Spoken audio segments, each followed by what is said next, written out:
반갑습니다, 형님들. 안녕하세요. 자, 오늘 이제 해외 축구 한번 다뤄보도록 하겠습니다. 지난주에는 의외로 좀 어려워 보였는데 생각보다 결과가 괜찮았었어요. 그런 기운들을 좀 이어가야 될 텐데 사실 쉬워 보이진 않습니다만 이것저것 한번 따져보도록 하겠습니다. 이번 주에는 이제 EPL이 좀 쉬어가가지고 세리아나 라리가 이쪽으로 한번 좀 해보도록 할게요. 자, 가장 먼저 이제 칼리아리 대 코모 경기입니다. 원래 둘 다 좀 이제 세리아에서는 홈빨이 좋기로 유명한 팀들인데 오히려 지금 이제 칼리아리는 딱히 이제 홈빨이 뭐 대단히 드러나진 않아요. 오히려 원정이 그냥 생각보다 괜찮다든지. 그리고 이제 코모는 또 이제 원정일 때 원정 승점이 세리아에서 지금 네 번째로 높은 상황입니다. 지금 이제 코파를 포함해가지고 원정 7경기에서 6승 1패를 달리고 있거든요. 이런 것들도 뭐 기분은 좋고. 칼리아리는 얼마 전에 이제 홈에서도 막 레체한테 깨진다거나 딱히 뭐 언더버 쪽으로는 볼 건 없는 것 같고, 그냥 저는 뭐 코모 승을 받고 요즘에 기분이 너무나 좋죠. 코모는 마인이나 햄 뭐 이렇게 좀 배당을 도전한다면 그쪽 방향으로 넓혀도 될 것 같습니다. 다음은 이제 아탈란타 대 우디네스인데, 아탈란타는 직전 경기가 매우 실망스러웠습니다. 사스올로 원정을 갔는데 이게 16분 만에 사스올로가 퇴장이 나왔거든요. 근데 애무축구만 하다가 그냥 져버렸어요. 중거리 원더골 맞고 막 이러면서. 또 그리고 이제 주중에 이제 라치오와의 코파 준결승도 이것도 극장골 덕에 겨우겨우 비긴 거였었습니다. 그래서 기복이 되게 좀 심하다는 생각이 있어요. 나폴리를 잡는가 하면 막 도르트문트까지 홈에서 역전승해버리고 이랬는데 이후의 행보가 좋지가 않습니다. 그리고 또 이제 우디네스는 또 이제 피오렌티나를 3대 0으로 잡았었는데, 근데 그 전까지 이제 아탈란타한테는 굉장히 또 약한 면모가 많이 있었거든요. 2018년부터는 이제 15경기로 0승 6무 9패 굉장히 약했었는데, 그러다가 이제 올해 이제 초에 한번 홈에서 잡은 적이 있었습니다.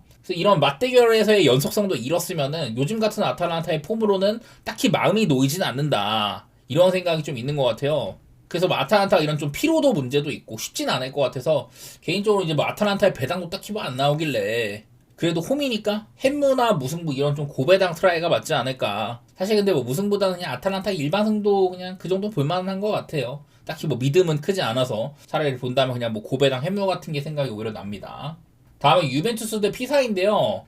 유벤투스가 직전 경기 이제 어려운 상대 로마랑 붙었는데 이 경기를 1대3으로 끌려가다가 3대3으로 기어코 동점을 만들었습니다. 뭐 콘세상의 슈퍼골이나 가티의 마지막 골은 또 이제 세트피스였어가지고 뭔가 필드에서 긍정적인 장면을 만드는 건 좀 아쉬웠긴 했는데 어쨌든 점수 뽑는 능력 좀 있는 것 같아요. 요즘의 문제는 이제 유벤투스가 요즘에 골키퍼까지 갈았습니다. 왜냐면은 이 실점 수치가 너무 안 좋아요. 스팔레티 유벤투스가 사실 공격적으로 좀 괜찮은 게 있었는데 문제는 최근 7경기에서 27점이나 한 거였다. 이게 가장 큰 문제였었거든요. 좀 이렇게 후방도 불안하다는 얘기가 되는 건데, 근데 이제 오늘 만나는 피사는 리그에서 그냥 가장 못하는 팀이기는 해요. 얘는 이제 16경기째 무승입니다. 0승 6무 10패를 달리고 있고요. 그냥 꼬라지가 계속 이 모양입니다. 0승 6무 10패에다가 원정은 시즌 14경기 동안 아예 승리가 없어요. 0승 8무 6패여서 무승 비율이 꽤 높긴 했는데 어쨌든 뭐 더더욱 그냥 유벤투스라는 팀에 원정을 갔을 때는 아주 뭐 희망이 없는 수준이라는 겁니다. 얘는 이제 질라르니노 감독을 이제 자르기까지 했었는데 그러고도 지금 그냥 이런 모양이에요. 딱히 뭐 나아질 기미는 없는 것 같고, 유벤투스를 본다면 사실 저는 헨슨까지 봐야 된다고 생각을 합니다. 피사같이 이렇게 원정에서의 득점도 굉장히 적은 팀이라면은 유벤투스한테 큰 위협은 안 될 것 같다, 그런 마인드네요. 저는 언더도 같이 한번 살짝 보도록 할게요. 자, 그 다음 이제 라리가의 오사수나인데, 최근에 이제 오사수나가 흐름이 꽤나 괜찮았었거든요. 근데 그러다가 하필 발렌시아 원정에서 져버렸네. 근데 오늘은 이제 홈 경기잖아요. 홈에서는 뭐 6경기 동안 무패를 달리고 있고 확실히 원정보다 훨씬 더 낫긴 합니다. 근데 이제 오늘 상대하는 마요르카는 얘네들은 올 시즌 이제 원정에서는 라리가 승리가 한 번밖에 없는 팀이에요. 최근에 7경기 동안 이제 0승 2무 5패로 둘 다 이렇게 홈이나 원정편처럼 조금 이제 아다리가 맞는다. 오사수나 홈팀 쪽으로 우세가 좀 있다는 거죠. 언더오버로는 원래 이제 오사수나가 조금 언더팀인데 마요르카는 좀 득실상으로 약간 오바가 있는 편입니다. 사실 뭐 갈만한 정도는 아닌 것 같고요. 그냥 오사수나의 강만 조금 보는 정도? 오바는 뭐 그냥 얘기만 좀 해보도록 할게요. 자, 그 다음 이제 아틀레티코 마드리드랑 레알 소시에다드 경기인데, 이제 맞대결로는요, 옛날에 2013년에 소시에다드에 이제 그리즈만 있던 시절, 그때 이제 소시지가 원정을 한번 이겨본 이후로는 아틀레티코 마드리드 홈에서는 10승 2무로 아예 뭐 패배가 없었다고 합니다.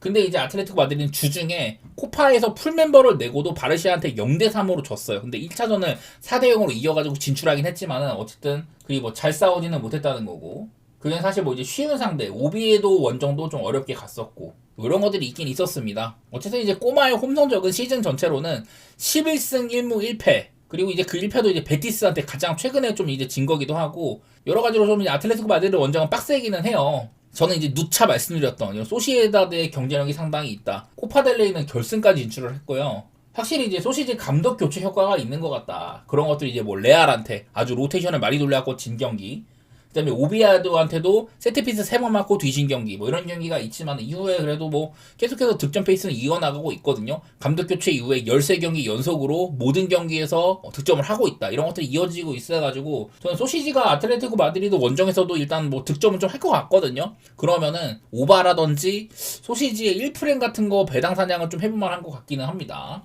저는 이제 꼬마의 홈 우세보다도 소시지의 최근 분위기를 조금 더 높이 사는 쪽인 것 같아요. 마지막으로 이제 빌바오 대 바르셀로나인데, 물론 이제 빌바오 요즘에 좀 득점이 좀 많아졌어요. 그 전보다 이제 괜찮아진 거는 맞는데 바르셀로나가 더 무섭긴 합니다. 홈 13전 전승에 비해서 이제 원정으로 갔을 때는 8승 1무 4패, 그리고 득실도 좀 아쉬워지기는 하거든요, 원정일 때는. 근데 이제 대신에 빌바오의 홈발이 좀 예전 같지는 않아요. 그리고 이제 맞대결로도 바르시아가 홈이든 원정이든 간에 맞대결 상으로는 4경기째 지금 마인을 해주고 있다. 심지어 스코어까지 갭해고 있죠. 올 시즌에만 2경기 만나갖고 4대0, 5대0이었었습니다. 그전에도 이제 뭐 빌바오가 이제 홈에서는 몇 번 이긴 적이 있었지만은 이게 대부분 뭐 이긴 경기라고 해봐야 코파 델레이 같이 연장전이 있는 대회에서 많이 이겨본 거예요. 가장 마지막 리그 승리는 19-20 시즌, 상당히 좀 오래되기도 하고, 이 경기도 1대0으로 바르셀로나의 공격을 좀 이제 무력화시키면서 이겼던 경기입니다. 이 시기면은 바르시아가 이제 포스트 메시 체제로 조금 흔들리던 시기죠. 그래갖고 이게 바르시아가 원정이라 그런지 배당이 꽤나 나오는데, 개인적으로는 고배당으로 본다면 마헨까지도 접근할 만하지 않나, 뭐 그런 생각이 듭니다. 자, 그래서 오늘은 뭐 이런저런 기록들은 엄청 막 확 눈에 띄는 거 그렇게 막 없는데, 홈이나 원정 편차? 이런 것들은 좀 볼만한 게 몇 개 있었던 것 같습니다. 분위기로는 뭐 어느 한쪽을 엄청 올려치거나 이런 만한 매치가 막 돋보이지는 않아서 어느 정도 좀 참고만 되시기를 바라고 여기서 마무리하도록 하겠습니다. 감사합니다.